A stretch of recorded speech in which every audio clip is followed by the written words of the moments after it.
बुद्धि को सतमार्ग की ओर प्रेरित करे। साधक भाइयों बहनों, जय श्री राम, जय गुरुदेव, जय मां आदिशक्ति।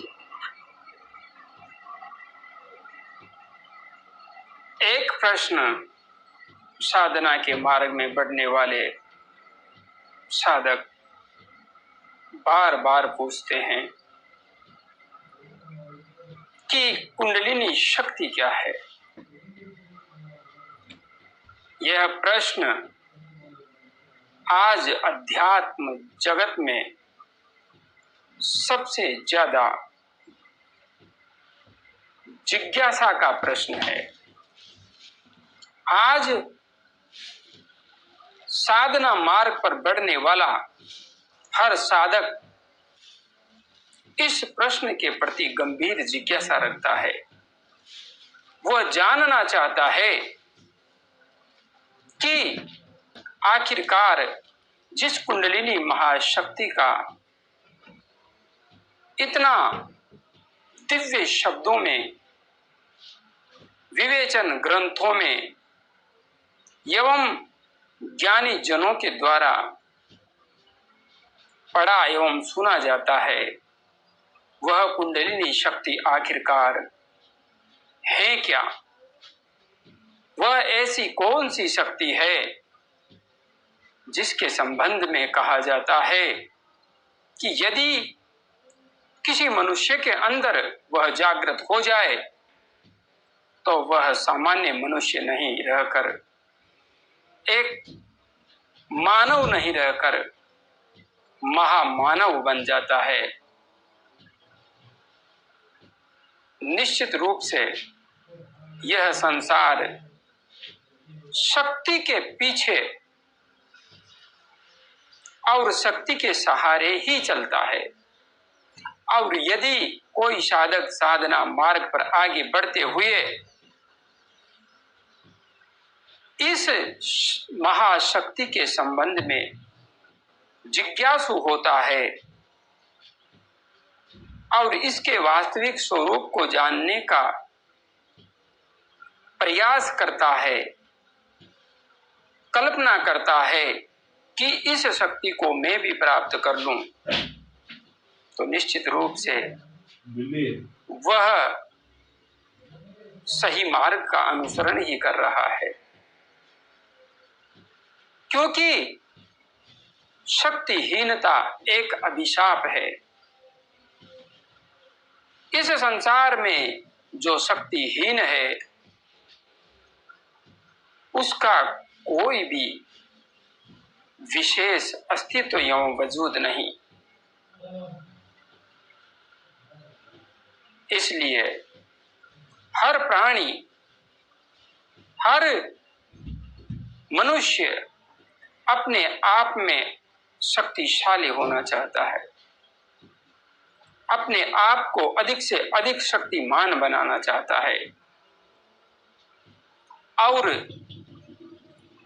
अपने आप को शक्तिमान बनाने के मार्ग में ही साधक अधिकांशतया कुंडलिनी महाशक्ति का सहारा लेने के विषय में सोचते हैं। किंतु जब इस मार्ग में आगे बढ़ते हैं तो पहला प्रश्न यही उठता है कि कुंडलिनी शक्ति क्या है।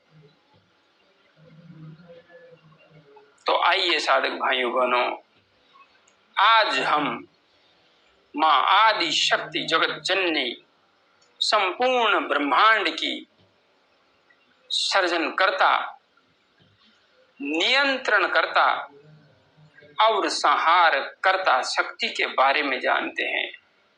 यह मां आदि शक्ति कुंडलिनी ही मां काली है, मां भैरवी है, मां आदि शक्ति जगत जननी है। इसी के सहारे यह संपूर्ण ब्रह्मांड टिका हुआ है और इसी के सहारे प्रत्येक जड़ चेतन का अस्तित्व इस संसार में है। प्रत्येक प्राणी इसी एक शक्ति के सहारे टिका है और प्रत्येक मनुष्य की मूल शक्ति यह मां आदि शक्ति कुंडलिनी है।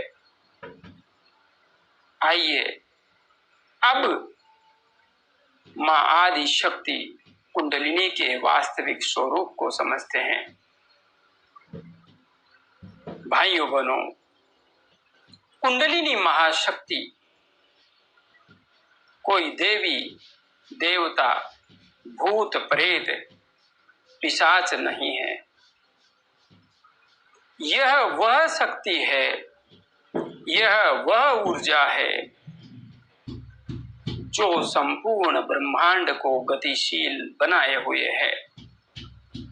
संपूर्ण ब्रह्मांड जिसकी वजह से क्रियाशील है, हमारा शरीर जिसकी वजह से क्रियाशील है, तो आखिरकार कौन सी ऐसी शक्ति है जिसकी वजह से संपूर्ण ब्रह्मांड भी क्रियाशील है, गतिमान है और हमारा शरीर भी गतिमान है?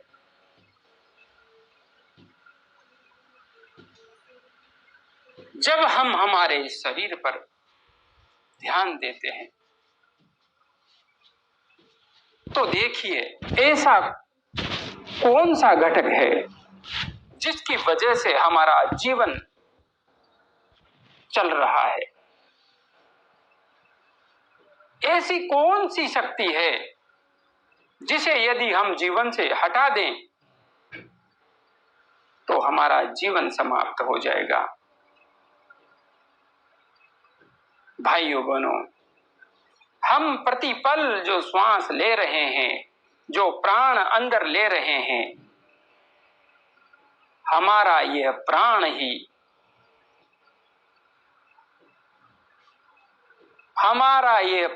ही मां आदि शक्ति का स्वरूप है, कुंडलिनी का स्वरूप है। हमारा ये प्राण तत्व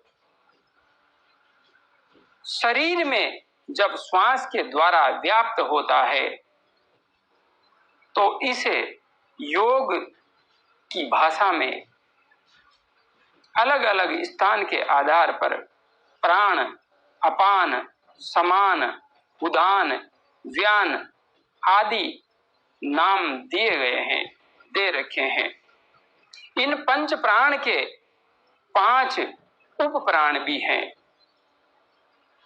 एक ही प्राण अलग अलग रूपों में हमारे शरीर के अलग अलग भागों में और शरीर के संपूर्ण ढांचे में व्याप्त होकर इसके एक एक तंतु को, एक एक नस नाड़ी को, एक एक रोम को झंकृत करता रहता है, चलायमान करता रहता है, जीवंत बनाए रखता है। यदि हमारे शरीर के किसी अंग विशेष में प्राण का प्रवाह बाधित हो जाए तो निश्चित रूप से वह अंग निष्क्रिय हो जाएगा, क्रियाहीन हो जाएगा और ऐसी स्थिति आएगी कि उसे काटना पड़ेगा, शरीर से अलग करना पड़ेगा। तो हमारे प्रत्येक अवयव में, हमारे अंग प्रत्यंगों में प्राण तत्व की वजह से जीवंतता है। अब इसको विशेष तौर से समझने के लिए कि आखिरकार यह प्राण तत्व ही कुंडलिनी शक्ति कैसे है। भाइयों बहनों, जब हम श्वास लेते हैं, प्राण को अंदर धारण करते हैं और श्वास का जो आवागमन होता है वह दिन भर सामान्यतया कभी बाएं नासा छिद्र से तो कभी दाहिने नासा छिद्र से अधिक चलता है। कभी बायां स्वर अधिक चलेगा, बाएं स्वर को ईड़ा नाड़ी कहते हैं। कभी दाहिना स्वर अधिक चलेगा, इसे पिंगला नाड़ी कहते हैं। कभी भी ये दोनों स्वर बराबर नहीं चलते हैं। ये दोनों स्वर आपको कभी भी बराबर चलते हुए दिखाई नहीं देंगे। जब ये दोनों स्वर कभी बायां कभी दायां चल रहा है, तो हम सिर्फ हमारे जीवन को धारण करने योग्य, हमारी सामान्य गतिविधियों को करने योग्य प्राण तत्व को ले रहे हैं और छोड़ रहे हैं, यह कार्य कर पा रहे हैं। हमारा शरीर चल रहा है, हमारी संपूर्ण गतिविधियां हो रही है, इसमें कोई बाधा नहीं है। किंतु इसी प्राण तत्व का एक तीसरा रूप भी है, वह है सुषुम्ना मार्ग। जब आप इस प्राण तत्व को सुषुम्ना मार्ग के माध्यम से प्रवाहित करते हैं, तब आप एक नया आयाम अपने जीवन में घटित होने की संभावना को प्रबल कर देते हैं। आप एक नई दुनिया की ओर कदम बढ़ाने लगते हैं।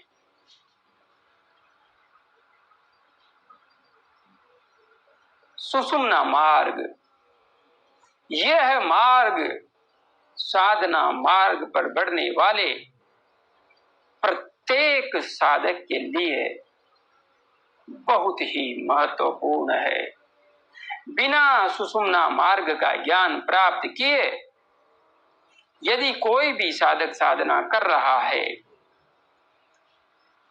तो निश्चित मान के चलिए वर्षों साधना करने के बाद भी वह कुछ विशेष उपलब्धि प्राप्त कर लेगा, संभव दिखाई नहीं देता। इसलिए भाइयों बहनों, जब साधक अपने प्राण को, प्राणों का आयाम सही करके, प्राणायाम करके, सही आसन में बैठ के ध्यान करके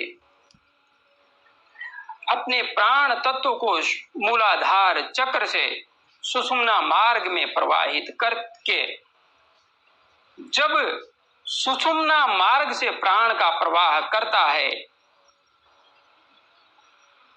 उस स्थिति में हमारी यह ऊर्जा विशेष रूप से क्रियाशील एवं गतिमान होती है और हमारी रीढ़ के सहारे हमारा यह जो पिंड रूपी शरीर है, इस पिंड में ही संपूर्ण ब्रह्मांड समाहित है। जितने देवी देवताओं की कल्पना हम बाहर इस ब्रह्मांड में करते हैं, उतने ही देवी देवता हमारे इस पिंड रूपी शरीर में भी विद्यमान है। जब हमारी कुंडलिनी ऊर्जा सुषुम्ना मार्ग से प्रवाहित होती हुई स्वादिष्ठान, मणिपूरक, अनाहत, विशुद्धि, आज्ञा चक्र और सहस्रार ब्रह्मरंध्र तक पहुंचती है, तो समस्त देवीय शक्तियां हमारे शरीर में से ही प्रस्फुटित होने लगती है, क्रियाशील होने लगती है, क्योंकि हमारे शरीर में ही उन शक्तियों का विशेष भंडार भरा हुआ है। वे देवीय शक्तियां हमारे शरीर में ही विभिन्न नाड़ियों के रूप में, विभिन्न प्रकाश तंतुओं के रूप में विद्यमान है। जैसे जैसे इस प्राण तत्व का प्रकाश हमारे शरीर में विस्तृत होता जाता है, वैसे वैसे ही हमारी यह चेतना विराट अस्तित्व को धारण करने लगती है। जब यह प्राण ऊर्जा सुषुम्ना मार्ग से प्रवाहित होती हुई समस्त चक्रों को भेद कर आज्ञा चक्र पर पहुंच जाती है,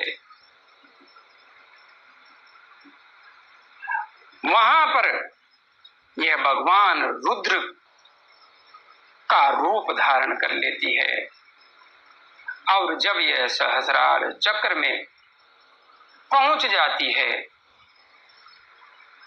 उसके बाद साधक